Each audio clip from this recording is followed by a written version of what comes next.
1996ஆம் ஆண்டு பிரபல நகைச்சுவை நடிகர் திரு கவுண்டமணி அவர்கள் ரமணிபாய் என்பவரிடமிருந்து அவர் பேர்லேயும் அவருடைய மனைவி பேர்லேயும் அவருடைய மகளிர் பேர்லேயும் சுமார் 5 கிரவுண்டு 468 ஸ்கொயர் ஃபீட் அடி உள்ள ஒரு வீட்டு மனையை வாங்கினார். இந்த வீட்டு மனையை வாங்கிட்ட பிறகு கடந்த 1998ஆம் ஆண்டு அபிராமி ஃபவுண்டேஷன் கமர்ஷியல் காம்ப்ளெக்ஸ் கட்டணும் ஒரு அக்ரிமெண்ட் போடுறாரு.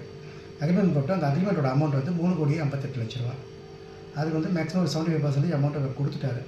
கொடுத்துட்ட பிறகு இவர் போய் இன்ஸ்பெக்ஷன் பண்ண போகும்போது அவர் கொடுத்த பணத்தை விட இவங்க நிறைய வேலை பண்ணலை, இன்கம்ப்ளீட்டாக இருந்தது. அது சம்மந்தமாக அவங்கள கேட்கும்போது அவங்களுக்குள்ள ஒரு டிஸ்பியூட் அரைஸ் ஆச்சு. டிஸ்பியூட் அரைஸ்னு கவுண்டமணி அவர்கள் என்ன பண்ணுறாரு, இந்த ப்ராப்பர்ட்டியை எடுத்து வேண்ட் அவுட் பண்ணிவிட்டு நான் வேறு ஒரு பில்டரை வச்சு நான் பார்த்துக்கிறேன் அப்படின்னு சொல்லிட்டேன். ஆனால் சம்மந்தப்பட்ட அபிராமி ஃபவுண்டேஷன்ஸ் அவங்க வந்து ஒரு வழக்கு போட்டு இந்த வழக்கில் வந்து நஷ்டஈடாக கொடுக்கணும்னு சொல்லிட்டு ஒரு சிவில் சூட்டை போடுறாங்க.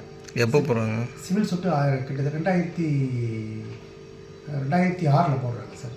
2006 போட்ட பிறகு இவர் அந்த வழக்கை வந்து நடத்தி அந்த வழக்கு வந்து நடிகர் கவுண்டமணி சார்பாக அவருக்கு சாதகமான தீர்ப்பு வந்துச்சு. வந்த பிறகு 2011 அவங்க என்ன பண்ணுறாங்க, அப்பீல் போகிறாங்க. அது டிவிஷன் பெஞ்சில் ஹைகோர்ட்டில் அப்பீல் போகிறாங்க.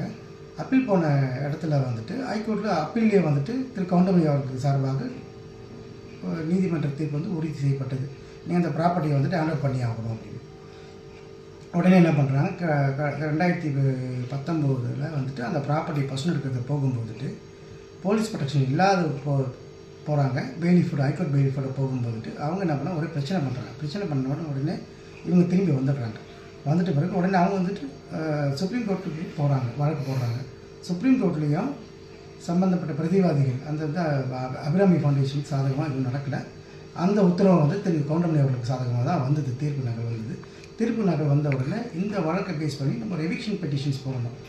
எவிக்ஷன் பெட்டிஷன் ஆனரபிள் ஜஸ்டிஸ் திரு வேல்முருகன் அவர்கள் வந்துட்டு வழக்கில் வந்துட்டு அவரை நீதிமன்ற உத்தரவு பிறப்பிக்கிறார். என்ன உத்தரவு பிறப்பிக்கிறாருன்னா, இந்த வழக்கில் வந்து நீங்கள் பொசஷனுக்கு கொடுத்தாகணும். Within 30 days from the date of receipt அது கொடுத்துடணும். 1,80,00,000 ரூபா, அதாவது மாதம் 1,00,000 ரூபா வந்துட்டு இழப்பீட்டு தொகையாக வந்துட்டு 2010 2024 வரைக்கும் ஆஸ் அண்ட் டேட் மாதம் 1,00,000 1,80,00,000 ரூபா கவுண்டமணியிட்ட கொடுக்கணும்னு சொல்கிறாங்க. மூணாவது அப்படி கொடுக்காத பட்சத்தில் போலீஸ் ப்ரொடெக்ஷன் கொடுக்கணும்னு சொல்லிட்டு ஆர்டர் போடுறாங்க. போலீஸ் ப்ரொடெக்ஷன் கொடுக்கும்போது எதனால் பிரச்சனைகள் என்ன ஏற்பட்டுன்னா போலீஸ் வந்து அவங்க அப்புறப்படுத்தணும். அதேமாரி அவங்க பிரச்சனை பண்ண அவங்களை கைது செய்யணும் அதிகாரம் இருக்குன்னு சொல்லிட்டு ஆர்டர் போடுறாங்க. அதனுடைய அடிப்படையில் வந்து திரு கவுண்டமணி அவர்கள் வந்து அவருடைய வழக்கறிஞர்ன்ற முறையில் ஏன்னா வந்து நீங்கள் நேராக போங்க எவிக்ஷன் ப்ரொசீடிங்ஸை நீங்கள் கூட இருந்து ஃபாலோ பண்ணி பொசஷன் டேக் ஓவர் பண்ணுங்கன்னு சொன்னாங்க. அதன் அடிப்படையில் நான் வந்துட்டு சம்மந்தப்பட்ட அதிகாரிகளை பார்த்தேன். அவங்க முழு ஒத்துழைப்பு கொடுத்து காவல்துறை அதிகாரிகள் பெரிய போலீஸ் படையோடு வந்து பாதுகாப்பு கொடுத்து திரு கவுண்டமணி அவரோட ப்ராப்பர்ட்டியை நாங்கள் வந்துட்டு மீட்டு கொடுத்துட்டோம் சார். பெயிலிஃபும் வந்திருந்தாங்க, நீதிமன்ற ஊழியர்கள் பெயிலிஃப்னு சொல்லுவாங்க, அவங்களும் வந்திருந்தாங்க.